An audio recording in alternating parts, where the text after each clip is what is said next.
بسم الله الرحمن الرحیم. نن زمونږ د ارشاد الصرف سبق نمبر 129 دی او قانون نمبر 55 دی. د اجوف قوانینو کې د اخیری قانون دی. ان شاء الله بیا د اجوف قوانین به ختم شي، د ناقص قوانین به شروع کو. نو نن به مونږه د قولن قانون وایو. د قولن چې دا امر صيغه ده او په دې کې دا نون تاکید ثقيلم لګېدلې ده، د تاکید د پر راغله چې ته خامخا ضرور به ضرور وایا، ته ضرور به ضرور وایا معنی دغه ده. نو دا قولن څنګه جوړ شوی دی، څنګه طریقه وا، نو هغه قانون خلاصه اول وایو. د دې قانون خلاصه دا ده، چې هر کله یو حرف علت د سبب د وجنه غورځېدلې وي، د څه وجې نه هغه حرف علت غورځېدلی وي او بیا دغه سبب ختم شي، نو دغه حرف علت واپس راوړل واجب دي. واپس راوړل واجب دي. دغه حرف علت واپس راوړل واجب دي، یعنی دا حرف علت په واپس راولي. لکه قولن او بیعنا، په اصل کې قل او بیعو.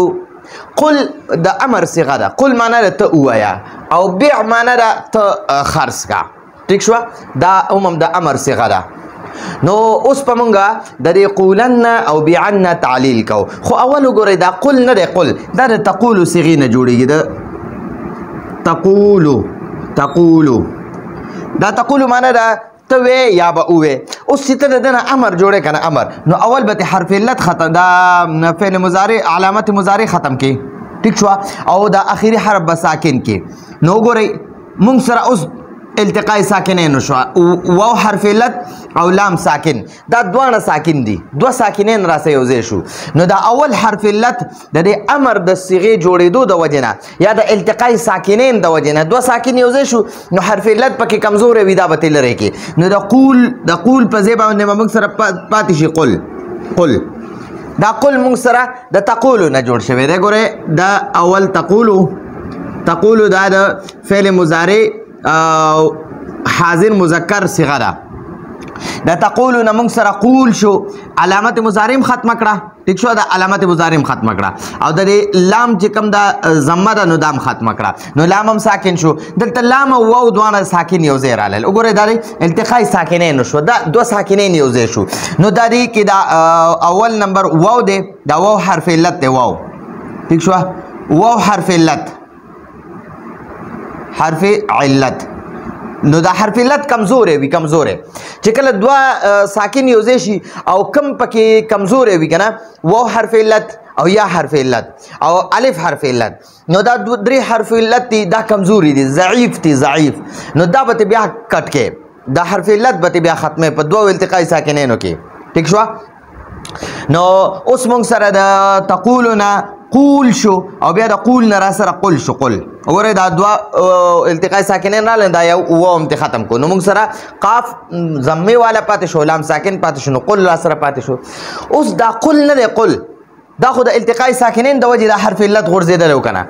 اوس په دا التقاء ساکنین ختمیږي، دا سبب به اوس ختم شي. دا لام نه دی، دا چې اوس کله مونږ دغه کو د سره د تاکید والا نون لګو، نون تاکید ثقیله، نو بیا به د نون تاکید ثقیله د ځان نه مخکې حرف باندې فتحه غواړي. نو چې بیا دا لام ساکن شي، دا لام ساکن دی کنه، د باندې فتحه راشي کنه. چې فتحه په کله راشي نو هغه سبب ختم شو، دوه التقاء ساکنین پاتې نه شو. اوس به واپس هغه حرف علت راولي، واو به واپس راولي. نو د قل نه به موږ سره قولن شي، قولن. ٹھیک شو؟ اوس وګورئ دا قل دی، دی قل سره مونږه قل سره لام قل جمع نون ثقيله. نو دا نون ثقيله ځان نه مخکې حرف باندې فتحه غواړي، نو دا به موږ سره څه شي؟ قلن شو. اوس وګورئ د دې قاف د دې ضمې نه پته لګي چیرې دلته موږ سره حرف علت حذف شوی دی. نو دا حرف علت د څه وجې نه حذف شوی چې یو موږ سره واو ساکن راغی، یو را سره لام ساکن رالی. اوس خو په دې لام باندې دا د واپس فتحه راله کنه، هغه التقاء ساکنین و. نو اوس خو دا اول لام واپس راغی کنه، دې لام باندې فتحه واپس راله، چې په لام فتحه واپس راله دا واو به اوس موږ سره واپس راشي. ځکه هغه سبب ختم شو لام ساکن او واو هم ساکن اوس د لام ساکن هغه جزم ختم شو فتحه پیراله ځکه د نون ثقيله ځان مخکي حرف باندې وګورئ د نون ثقيله د دنه مخکي لام باندې فتحه رااله د نون ثقيله همیشه ځان مخکي حرف باندې فتحه غواړي ٹھیک شو نو اوس په د دې کې دا واو چې مونږ کم حذف کړو کنه اب مونږ سره واپس راشي نو دا مونږ سره قو شو او دا لام باندې فتحه او د نون ثقيله راغی نقولن شو قولن ٹھیک شو جی خو په اسانه طریقه باندې پوه کړئ کم څوک چې پوه نه وي بیا موږ د کمنټ کې تپوس کولی شئ اوس د دې موږ د دې قولن او بیعنا تعلیل کو د دې قولن او بیعنا تعلیل قولن په اصل کې قل وو او بیعنا په اصل کې بیع وو ٹھیک شو د دې دوانو مثالونو په اخره کې مو نون تاکید ثقيله راوړو د قل نه قل د دې په اخره کې نون تاکید ثقيله ولګو او د دې بیع نه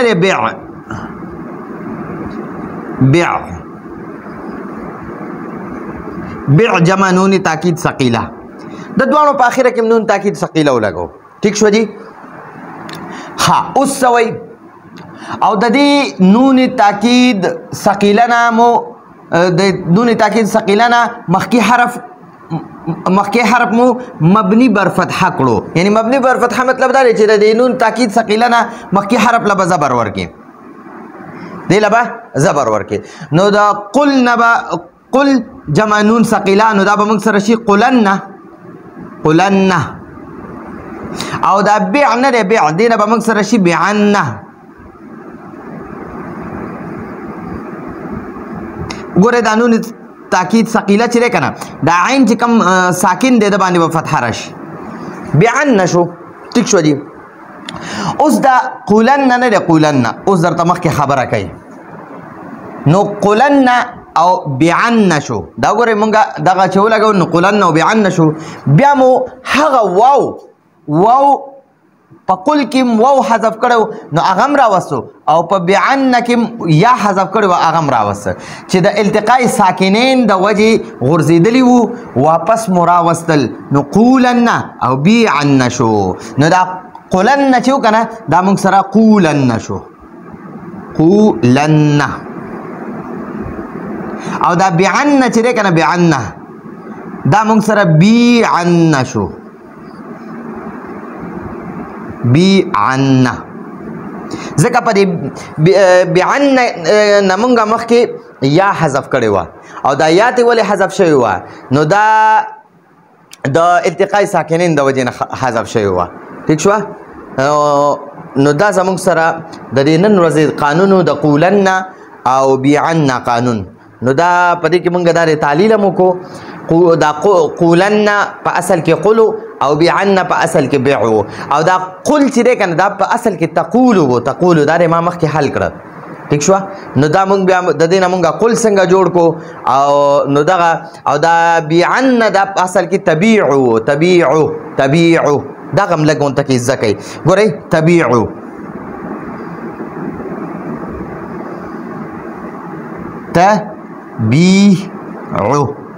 اوس د دې نه مونږه د امر صيغه جوړو تبیعو معنی را ته خرڅې یا به خرڅ کې نو اوس په دې کې دا د فعل مضارع د مذکر حاضر صيغه ده فعل مضارع مذکر حاضر صيغه ده په دې کې اوس مونږ به علامت مضارع به ختمه کې علامت مضارع ختمه کړه او د اخیری حذف په ساکن کې نو علامت مضارع ختمه شو او اخیری حرف ساکن شو نو دا مونږ سره بیع شو بیع نو دا یام ساکن ده اخیری حرف هم د امر د وجه نه ساکن شو نو اوس التقاء ساکنین رااله التقاء ساکنین دو ساکن یو ځای شو یو عین ساکن دی یو یا ساکن ده نو دا یا ساکن پکې حرف علت ته حرف علت کمزور وي نو دا حرف علت حذف شو حرف علت شو حذف شو دا حرف علت دا حذف شو حرف علت حذف شو ختم شو نو دا د بیع نمونږ سره بیع شو بیع ٹھیک شو جی اوس چې دی بیع سره کله مونږ نون ثقيله لګو کنه نون ثقيله نو دا عین چې کم ساکن شوی دی د باندې به واپس دا فتحه راشي نو دا بعن نشي دا بيع به بعن نشي اوس چې کله پر عین باندې واپس دغه رااله کنه فتحه رااله فتحه نو هغه التقاء ساکنین خو ختم شو هغه د حرف علت او د عین په مینس کې چې کومه دوه ساکنین راغلو نو اوس خو د عین ته واپس ساکن شو هغه سبب ختم شو هغه وجه ختم شو ځکه دوه وجه سوا چې دوه ساکن یو ځای شو نو په دې دوه ساکنو کې چې د یو باندې فتحه راشي کنه واده ورېده نو بیا خو التقاء ساکنین را پاتې نه شو هغه سبب ختم شو نو اوس په بیا چې کم حرف ته حرف علت حذف کړو اب واپس راولي اخو موږ د دې وجه نه حذف کړو چې دا دوانه ساکن شو نو دا یو هم ته حذف کو اوس چې دا یو ساکن وو خو د سوجه نه په باندې فتحه رااله د نون ثقيله د وجه نه فتحه رااله نو هغه ساکن ختم شو نو چې یو ساکن ختم شو نو چې کم ساکن حذف شوی اب واپس راشي نو ګورئ د بیع نه موږ سره بیعن او بیا بیعن شو او د قل نه موږ سره قلن او بیا قولن شو دا په قل کې موږ دا واو حذف کړو او په بیعن کې موږ دا یا حذف کړو ٹھیک شو جی نو دا زموږ سره د قولن قانون راتلونکي درس پورې اجازه غواړو هذا هو المرام والله اعلم بحقيقة الكلام